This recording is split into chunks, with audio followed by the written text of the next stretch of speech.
여러분들 요즘 서울 아파트 값이 굉장히 좀 들썩들썩하고 있는 거 기억나세요? 여러분들도 조금 관심을 가져주는 게 좋습니다. 왜냐하면 사실 부동산은 아파트로부터 시작을 한다고 생각하시면 될 것 같아요. 그래서 일반 사람들이 아파트에 관심을 가지고 그리고 이 아파트를 막 살려고 하면 아파트가 이제 가격이 막 올라가잖아요. 그러면 이 가격에서 풍기 현상이 일어난다고 할까요? 이제는 부동산이 그래도 좀 꿈틀거리고 있구나라는 걸 생각하시면 될 것 같고, 이 아파트에 대한 그 메인 지역은 항상 서울로부터 시작을 한다 생각하시면 될 것 같아요. 특히 이런 물건들을 여러분들이 좀 보는 게 좋습니다. 이 물건 같은 경우는 지금 노원구 상계동에 있는 상계주공 아파트이고요. 자, 그러면 우리 찾아볼까요? 그냥 앞에 딱 나오는 게 상계주공 3단지도 넘었다. 여기 보니까 재건축 이슈가 있구나.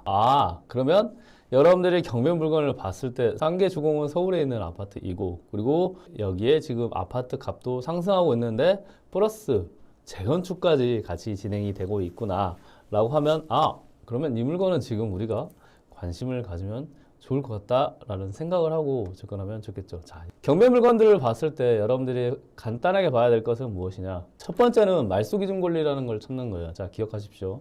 가장 먼저 그리고 과거에 있는 빚의 날짜를 보시면 돼요. 이게 근저당이라는 것이 빚이에요. 여러분들이 담보를 대출을 받잖아요. 그러니까 은행에서 아파트를 가지고 대출을 받으면 이거를 아파트를 담보로 줘서 대출을 받는다고 해서 담보대출이라고 합니다. 그리고 이거를 보통 우리는 저당이라고 해요. 은행에서 보면 이 저당으로 1억짜리 아파트를 1억으로 대출을 해다 보니까 가끔 이 1억을 대출을 받은 사람이 이자를 안 내는 경우가 있어요. 그러면 이자도 은행 입장에서는 손해잖아요. 그래서 향후에 이자를 안 낼 것까지 다 계산을 해서 내가 못 받을 돈까지 한꺼번에 받을 수 있는 저당에 근접한, 그러니까 저당보다는 10에서 20% 높여서 이자까지 받을 수 있게 만들어준 제도가 근저당이라는 겁니다. 그래서 은행 담보대출을 하면 예전에는 저당이 좀 많이 익숙했는데 지금은 근저당이 익숙하다 기억하시고, 그리고 근저당의 날짜가 경매 물건의 80%의 말소기준 권리라고 생각하시면 됩니다. 그리고 이거와 뭘 비교를 해야 되냐? 임차인의 여기에 살고 있는 사람의 이 전입 날짜를 비교를 하시면 됩니다. 그러면 2021년이 말소기준 권리라는 거죠. 근데 전입 날짜는 언제죠? 2023년이에요. 그러면 전입 날짜가 말소기준 권리보다 과거에 있네요. 그래서 이런 임차인의 전입은 말소기준 권리보다 뒤에 있는 후순위 임차인이 되는 것이고, 그리고 여러분들이 권리 분석을 할 때 이런 물건들은 안전하다고 표현을 할 수 있습니다. 1,000만 원 정도의 작은 임차인의 경우에서는 명도가 어렵지 않다. 왜냐하면 최우선 변제금이라는 수익 임차 보증금을 받아가기 때문에 그렇습니다. 다만 이 물건 같은 경우는 이 경매가 진행되는 게 임의 경매라는 2023년 6월 30일이라는 경매가 진행이 됐고, 경매 진행된 다음에 2023년 7월 10일이라고 해서 뒤에 전입을 했잖아요. 이런 임차인들을 경매가 시작된 그 이후에 전입신고했다고 해서 이런 임차인 같은 경우는 아쉽지만 최우선 변제금을 보호받는 우리나라의 법의 제도에 해당이 되지 않습니다. 그래서 여기서 팁을 하나 드릴게요. 여러분들이 혹시나 작은 임차 보증금을 보호받기 위해서 임차인으로서 어떤 집에 구해서 거기에 임차인으로 들어가잖아요. 그러면 그 부동산이 꼭 등기부등본을 확인하셔서 이 임의경매나 강제경매라는 게 시작이 됐는지 안 되는지 보십시오. 가끔 이 시작이 됐는데도 나는 최우선 변제금이라는 걸 보호받을 수 있지 라고 공부를 하고 거기에 직거래로 임차로 들어가거나 아니면 중개소를 통해서 들어가게 되면 여러분들의 소중한 보증금을 보호 못 받을 수도 있습니다. 그래서 꼭 확인을 하세요. 이 경매가 시작을 했냐 안 했냐에 따라서 시작을 안 한 경우에만 작은 보증금으로 보호를 받는다. 해버리면 보호를 못 받는다 생각하시면 됩니다. 그래서 이 물건 같은 경우는 조금 아쉽지만 이분은 이 1,000만 원에 대한 작은 보증금을 경매 시작한 이후에 이사해서 여기 살고 있었기 때문에 보호를 못 받는 임차인이다라고 생각하시면 됩니다. 자, 그러면 이렇게 권리 분석상 아무런 문제가 없어요. 이 물건을 여러분들이 싸게 그리고 다른 경쟁 없이 낙찰받을 수 있는 이유가 하나 있습니다. 이겁니다.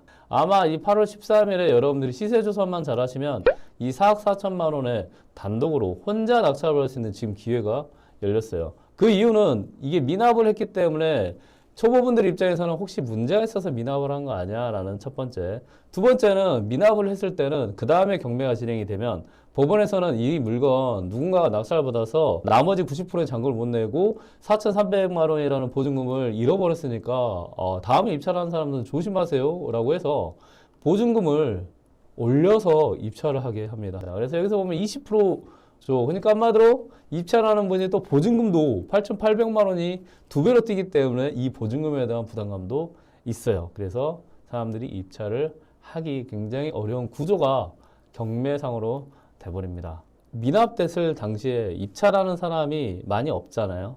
없으면 이것도 사람들은 많이 입찰 안 하는 건 다 이유가 있겠지라고 생각하고 이 물건 관심을 안 가져버려요.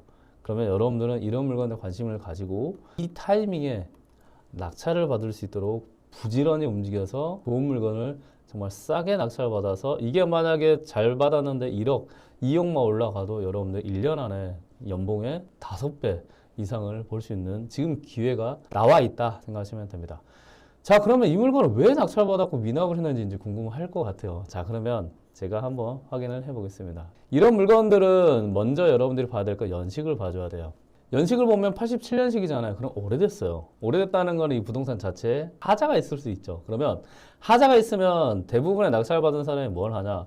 저기서 4,400만 원의 돈을 냈다는 거는 보증금을 냈어요. 그러면 어떻게 할까요? 이 사람이 할 수 있는 거는 보증금을 돌려받으려고 하겠죠. 문제 하자가 있다고 하면요. 그러면 이때 돌려받기 위한 행동을 합니다. 그게 매각을 취소해 주세요. 아니면 매각을 불허가 해주세요라는 신청서를 냅니다. 그러면 여러분들이 이 신청서를 냈는지 안 냈는지를 이 법원 서류를 보고 판단을 할 수 있어야 되고 판단만 잘하면 됩니다. 그게 이 문건 송달 내역이라는 곳에 이 판단을 할 수 있는 서류가 신청 내역이 있습니다. 이걸 한번 클릭을 해볼까요?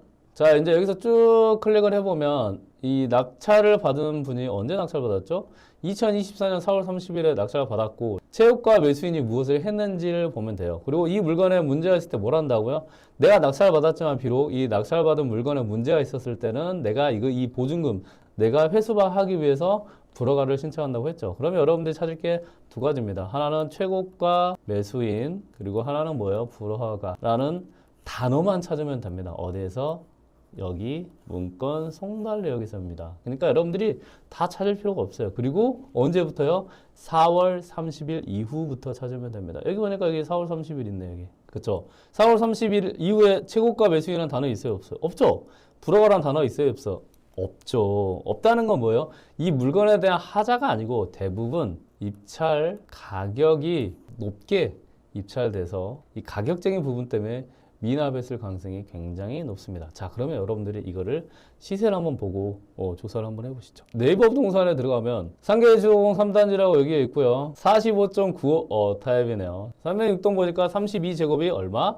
5억 2천 정도 되어 있네요. 그리고 여기 쭉 보니까 상계주공 아파트가 이렇게 되어 있고 지금은 한 5억 2천에서 한 5억 3천 사이에 있는 거를 알 수 있습니다. 아하, 이분은 낙찰 받고 나서 내가 시세에 낙찰 잘못 받았구나 라고 생각하고 미납했을 가능성이 굉장히 높다는 거죠. 그리고 이런 물건을 최저가 입찰 들어가면 제가 말씀드리지만 60, 70%의 확률로 낙찰받을 수가 있어요. 이런 미납을 한번 했던 물건은 위험하다고 생각해서 단독으로 4억 4천만 원에 낙찰받을 수 있고 그리고 지금 5억 2천만 원이면 6천, 한 8천만 원 정도의 시세 차익을 얻을 수 있고 더 중요한 건 가격이 상승하는 것까지 확인을 할 수 있다는 거죠. 다만 여러분들이 이 물건을 봤을 때 하나 더 봐야 되는 것 뭐가 있다고 했죠? 요거는 지금 재건축이 아마 진행되고 있는 그런 물건인 것 같아요. 그래서 이런 단계가 있습니다. 단계가 있어가지고 여러분들이 이 단계에서 꼭 하나만 확인해 달라는 것. 2단계 관리처분 이유가 나면 뭐가 된다고요?